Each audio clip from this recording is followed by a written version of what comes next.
잠언 24장 9절부터 16절 함께 봉독합니다. 미련한 자의 생각은 죄요, 거만한 자는 사람에게 미움을 받느니라. 네가 만일 환난 날에 낙담하며 내 힘이 미약함을 보임이니라.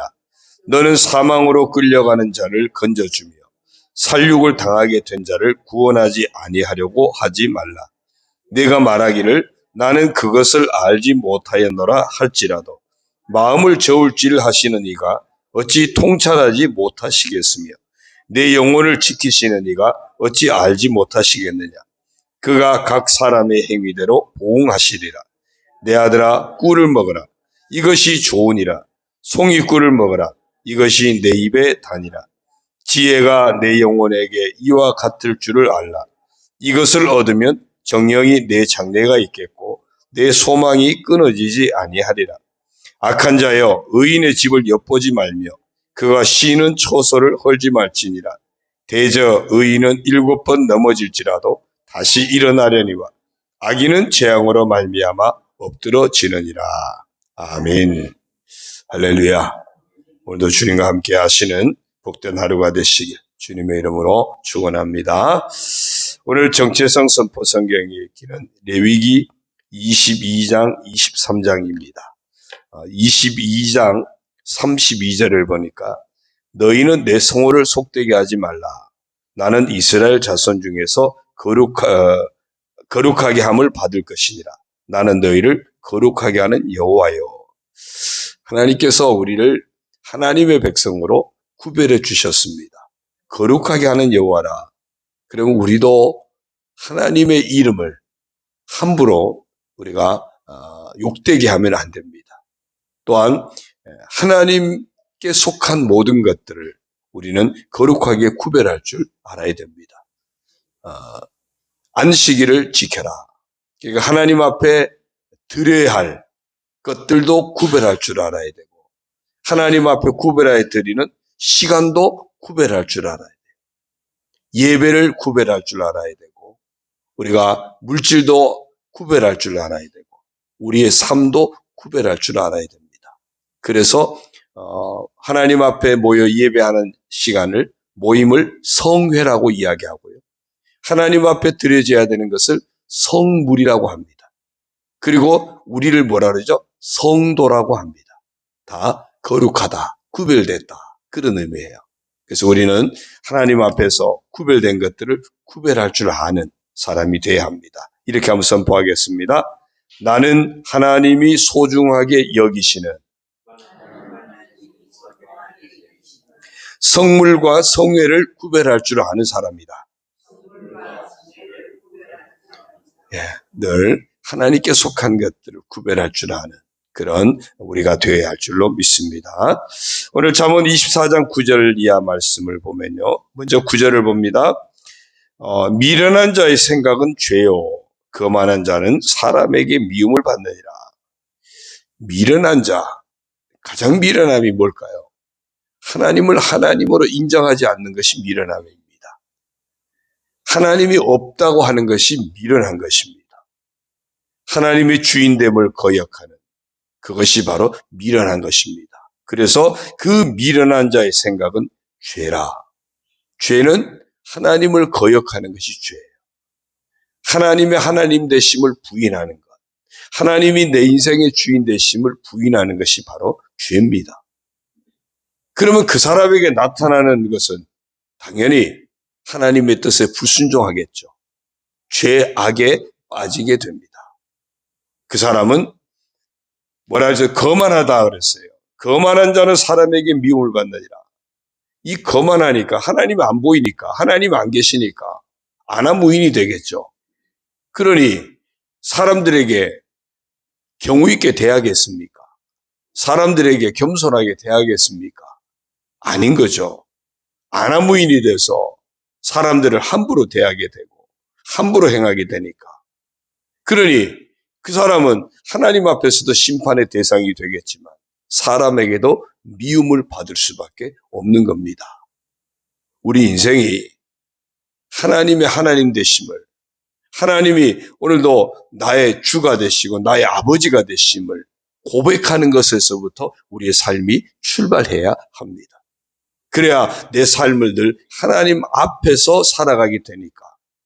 하나님 앞에서 살아가는데 내가 어떻게 거만하겠습니까? 겸손할 수밖에 없습니다. 하나님 앞에서 살아가는데 사람들을 어떻게 함부로 대하겠습니까? 사람들을, 하나님이 사랑하시는 사람들을 소중하게 대할 수밖에 없습니다. 우리가 하나님 앞에서 겸손하게 행하는 그런 믿음의 사람이 되어야 할 줄로 믿습니다. 10절입니다. 내가 만일 환난 날에 낙담하면 내 힘이 미약함을 보임이니라.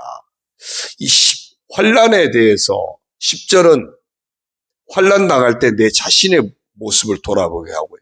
11절, 12절은 환난 당할 때 다른 사람도 환난을 당하겠죠. 환난 당하는 다른 사람들에 대해서 어떤 태도를 우리가 취할 것인가. 먼저 10절은 환난 당할 때 내 자신에 대해서 어떻게 우리가 태도를 취해야 될 것인가. 내가 만일 환난 날에 낙담하면 내 힘이 미약함을 보임이니라 그랬어요. 환난 당할 때 낙담하는 것, 어쩌면 당연한 것일 수 있습니다. 우리가 시련을 당하면 낙담하는 것, 일단은 우리가 거의 본능적으로 나타나는 행위라고 할 수 있습니다. 그런데 그때 우리가 어떤 태도를 취할 것인가? 사람을 바라보면 낙담할 수밖에 없습니다. 환난 당할 때 환경을 바라보면 낙담할 수밖에 없습니다. 왜요? 희망이 보이지 않으니까. 당장은 절망이니까 낙담할 수밖에 없습니다. 되는 게 아무것도 없잖아요. 길이 다 막혔죠. 내가 감당할 수 없는 벅찬 어려움이죠. 그러니까 낙담할 수밖에 없습니다.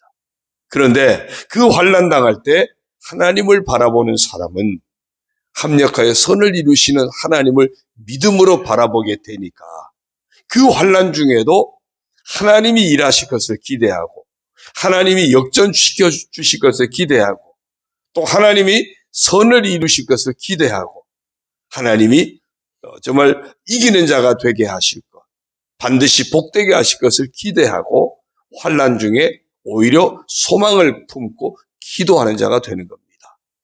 환난 중에 사람을 보고 환경을 보는 사람은 그냥 주저앉는 것이고 환난 중에 하나님을 바라보는 사람은 앉는데 어떻게 해요? 하나님 앞에 기도하며 무릎을 꿇어서 앉게 되는 겁니다. 어떻게 앉느냐가 대단히 중요해요.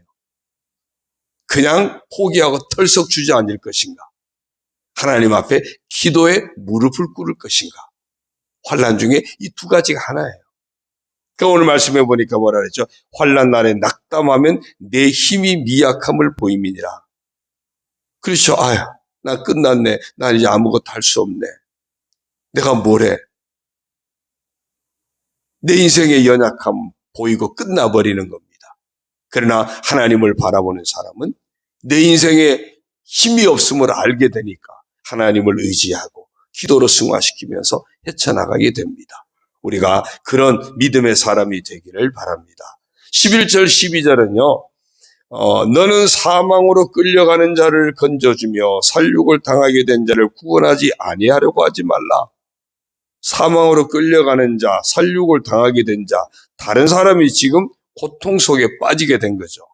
고통 속에 빠지게 된 거예요. 그런 사람을 건져주는 것 외면하지 말고 구원하지 하는 것 외면하지 말라는 겁니다. 아니하려고 하지 말라 그랬어요. 아니하려고 하지 말라. 누군가가 사망에 이르게 됐습니다. 누군가가 살육당하게 됐습니다. 그러면요.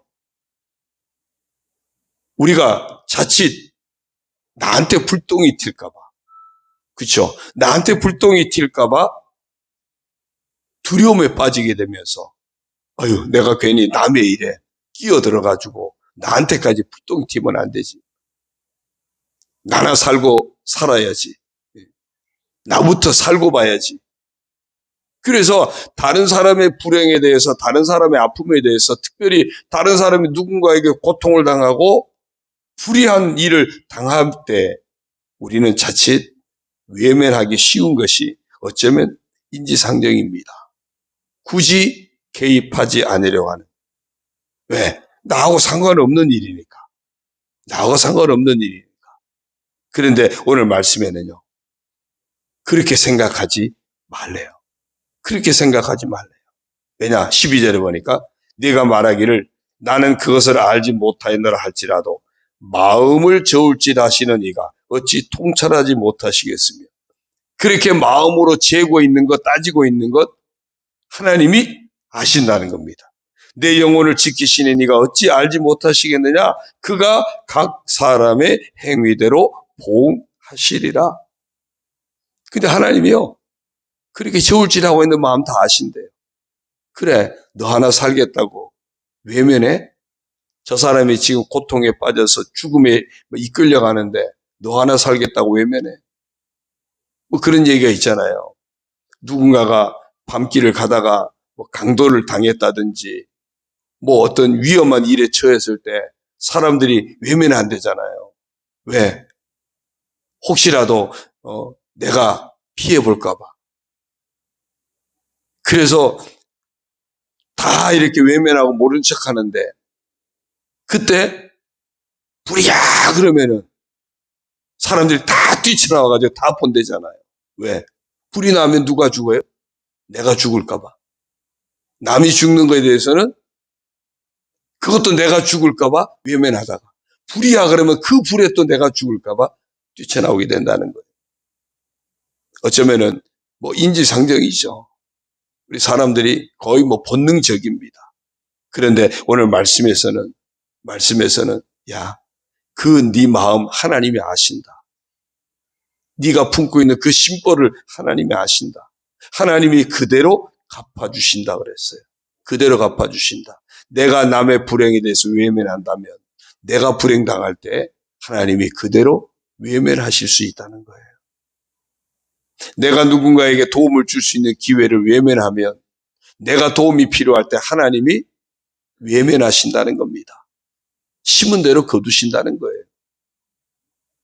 우리가 누군가의 아픔을 품고 기도하고 누군가의 어려움에 내가 손을 내밀어주고 누군가의 힘겨움에 정말 우리가 손을 잡아주고 함께 옆에서 힘이 되어주는 이런 삶, 지극히 작은 자에게, 지극히 연약한 자에게 우리가 정말 힘이 되어주는 것 하나님이 기억하시고 우리가 그런 어려움 당할 때 하나님이 손 내미셔서 우리를 잡아주시고 우리를 위로하시고 격려하시고 힘이 되어주실 줄로 믿습니다. 그래서 각 사람의 행위대로 보응하시리라. 심은 대로 갚아주신다는 겁니다. 13절 14절입니다. 내 아들아 꿀을 먹어라. 이것이 좋으니라. 송이 꿀을 먹어라. 이것이 내 입에 다니라. 지혜가 내 영혼에게 이와 같은 줄을 알라. 이것을 얻으면 정령이 내 장래가 있겠고 내 소망이 끊어지지 아니하리라. 이 꿀이라고 하는 것은 다른 먹을거리가 없을 때 이 꿀만으로도 어떤 생명을 유지하게 하는 그런 영양소가 가득하다는 겁니다. 그래서 이 꿀이라도 있으면 살 수 있다는 거죠. 그런데 송이꿀을 만났다. 그러면 얼마나 힘이 되겠습니까? 아무것도 먹을 것도 없고 정말 굶주려서 허덕일 때에 이 꿀을 만나고 거기에다가 송이꿀까지 만나면 얼마나 힘이 되겠습니까? 그런데 지혜가 바로 그런 것이라고 말씀을 합니다. 지혜가 뭡니까? 하나님을 경외하고 하나님 말씀에 순종하면서 하나님이 주시는 은혜, 하나님이 주시는 축복입니다.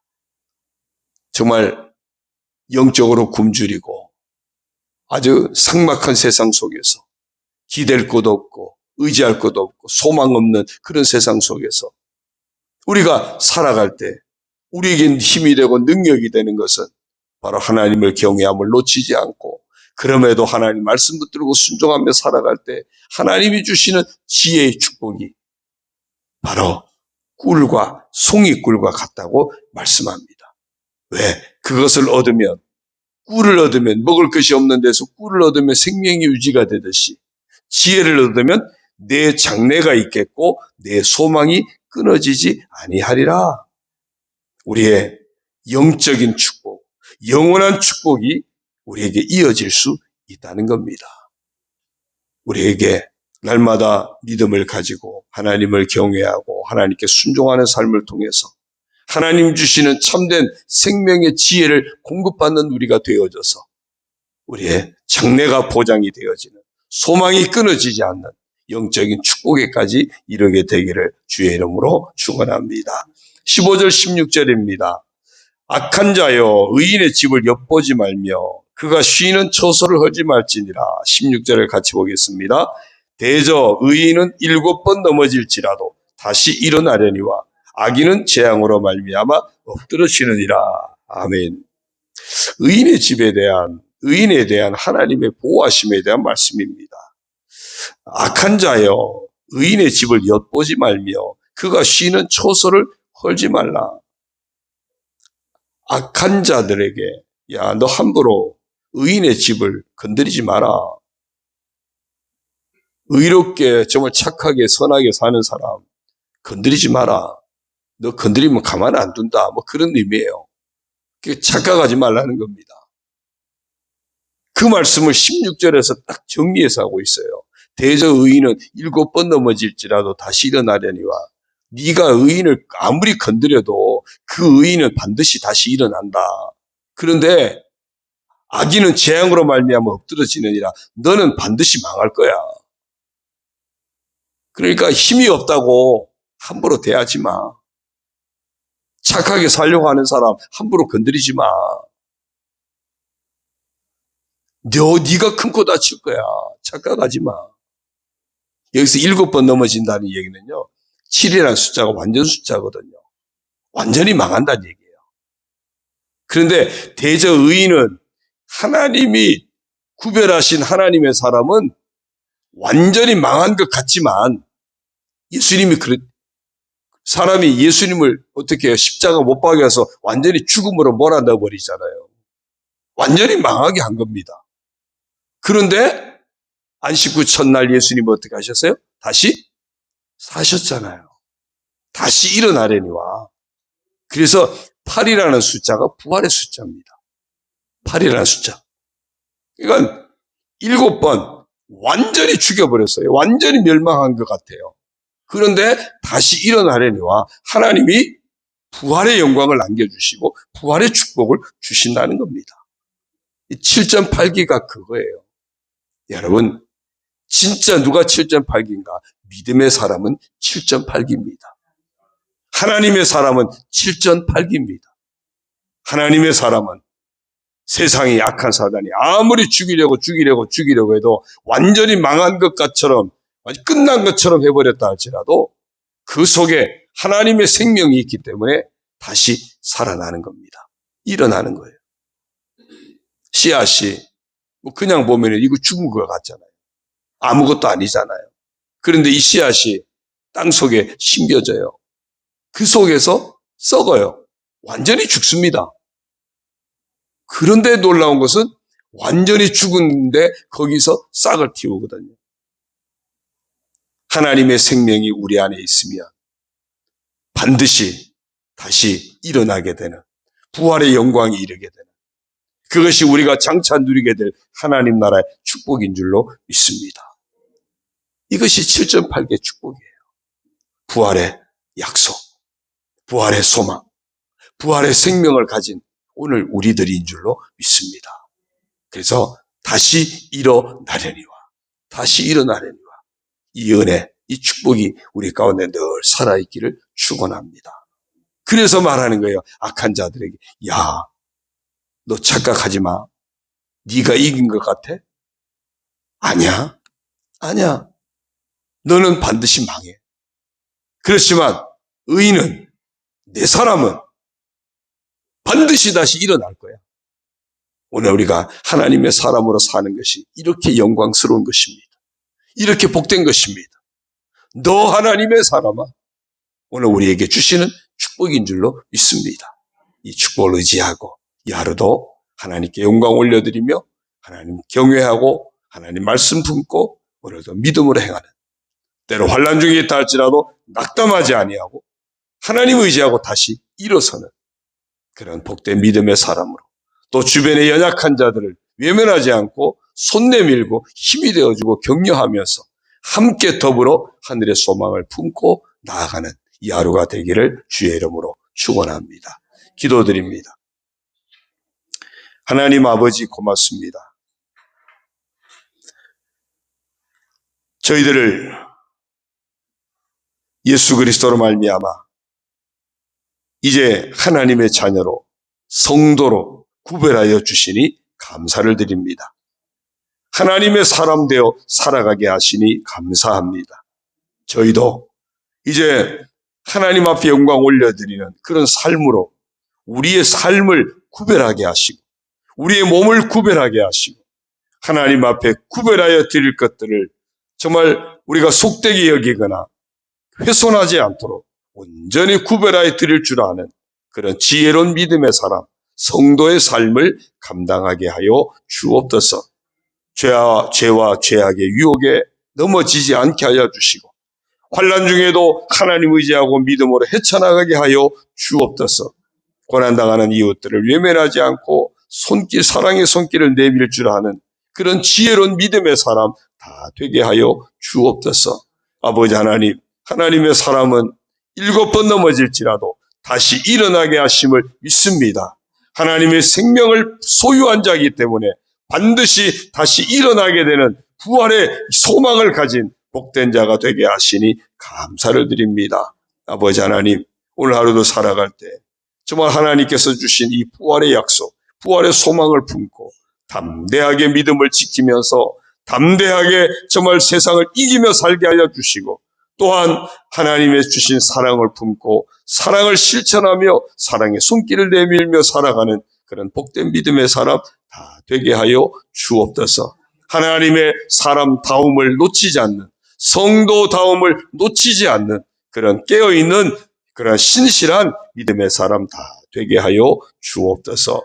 이 아침에도 저 시간 아버지 앞에 구별하여 드리고 또 이 하루도 구별하여 주님과 동행하며 살아가길 소원하는 우리 온 성도들을 축복하여 주옵소서. 저들의 발걸음을 늘 복되게 하시고 저들의 육체를 강건하게 하여 주시고 저들의 심령에 평강의 복을 허락하여 주시고 저들의 삶에 하나님의 은혜로 형통한 삶이 되도록 주여 축복하여 주옵소서. 서로 품고 중보하며 여러 가지 마음의 소원을 품고 기도할 때 응답하여 주시되 합력하여 선을 이루시는 때를 따라 돕는 은혜를 주시고 평안하여 든든히 서가게 하시는 하나님의 놀라우신 축복으로 은총으로 충만하게 채워 주옵소서. 병마와 싸우는 성도들 주께서 친히 치료하여 주옵소서. 능력의 손을 얹으시고 안수하여 주옵소서. 예수 그리스도의 이름으로 명하노니 악하고 더러운 병만은 떠나갈지어다. 예수 이름 명하노니 모든 병에서 노임받을지어다. 모든 육체의 질병은 치유될지어다. 영과 혼과 육이 예수 그리스도 안에서 강건함을 얻게 될지어다. 소망 중에 하나님 나라 바라보고 승리하는 삶, 형통하는 삶을 살게 될지어다. 주여 축복하여 주옵소서. 예수님의 이름으로 감사하며 축복하며 기도 올리옵나이다. 아멘. 하늘에 계신 우리 아버지, 아버지의 이름을 거룩하게 하시며 아버지의 나라가 오게 하시며 아버지의 뜻이 하늘에서와 같이 땅에서도 이루어지게 하소서. 오늘 우리에게 일용할 양식을 주시고 우리가 우리에게 잘못한 사람을 용서하여 준 것 같이 우리 죄를 용서하여 주시고 우리를 시험에 빠지지 않게 하시고 악에서 구하소서. 나라와 권능과 영광이 영원히 아버지의 것입니다. 아멘.